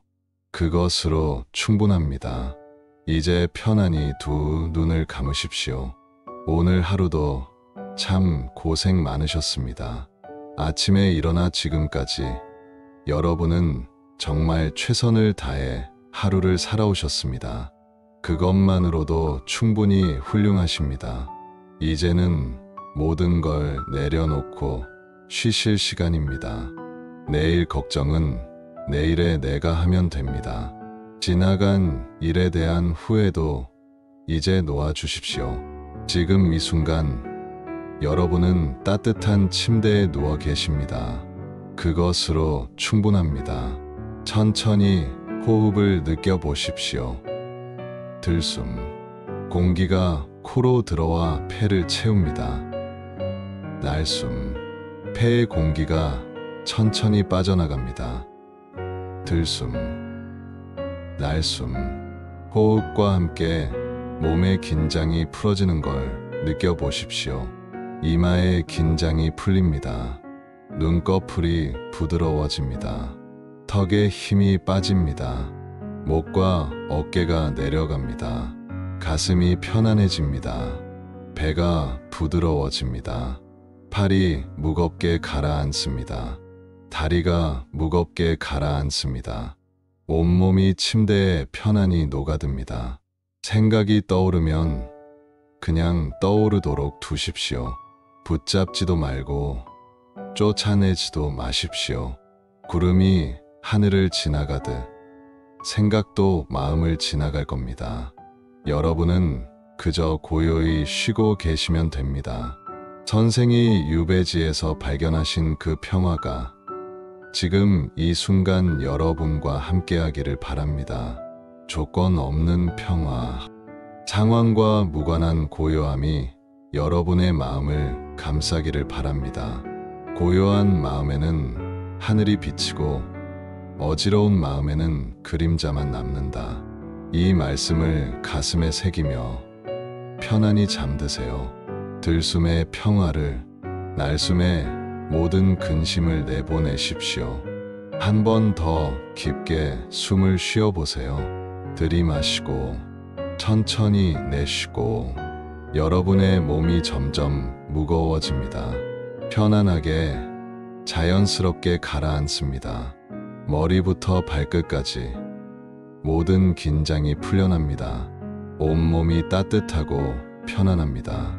오늘 밤 깊고 편안한 잠 속에서 여러분의 몸과 마음이 충분히 쉬어가기를 바랍니다. 그리고 내일 아침 개운한 마음으로 새로운 하루를 맞이하시기를 바랍니다. 당신은 소중한 사람입니다. 당신은 사랑받을 자격이 있는 사람입니다. 당신은 평화로울 자격이 있는 사람입니다. 당신은 행복할 자격이 있는 사람입니다. 지금 이대로, 있는 그대로 당신은 충분합니다. 충분히 좋은 사람입니다. 충분히 가치 있는 사람입니다. 충분히 사랑스러운 사람입니다. 좋은 밤 되십시오. 편안히 쉬십시오. 깊은 잠 속으로 들어가세요. 달빛사색이 항상 여러분 곁을 지키겠습니다.